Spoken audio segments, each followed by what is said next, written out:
शुक्रवार पेठ येथील श्री रामलिंग चौडेश्वरी देवी यात्रा महोत्सवानिमित्त नूतन सभामंडप लोकार्पण आणि पुरस्कार वितरण सोहळा उत्साहात पार पडला।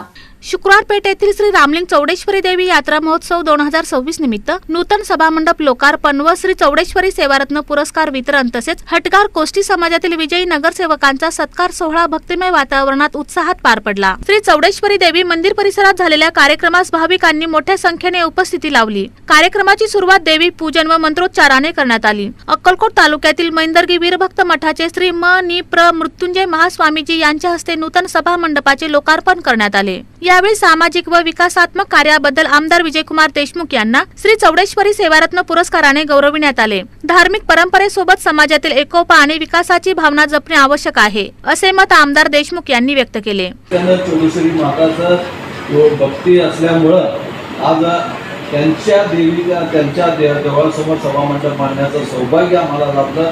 तुमच्या सगळ्यांच्या आशीर्वादामुळे लागलं, कारण तुम्ही लोकांनी मला 5 वेळा निवडून दिलं, त्यामुळेच हा सगळ्यांचा आपण हा कार्यक्रम करू शकता आणि तुमच्या सगळ्यांच्या आशीर्वाद मिळाला। हा पुरस्कार केला, एक प्रकारचं चांगलं काम उभा करणं, चांगलं काम लोकांकडनंही करून घेणं ही महत्वाचं की हा असंच प्रेम, असंच तुमच्या सगळ्यांचा आशीर्वाद आमच्यावर राहावं आणि ह्या आपण दिलेलं सन्मान की आम्ही अंगीकृत करून त्याच्या चौडेश्वरी देवीचं जे आम्हाला आशीर्वाद मिळाला त्याप्रमाणे वाढण्याचा या जीवनामध्ये प्रयत्न करू।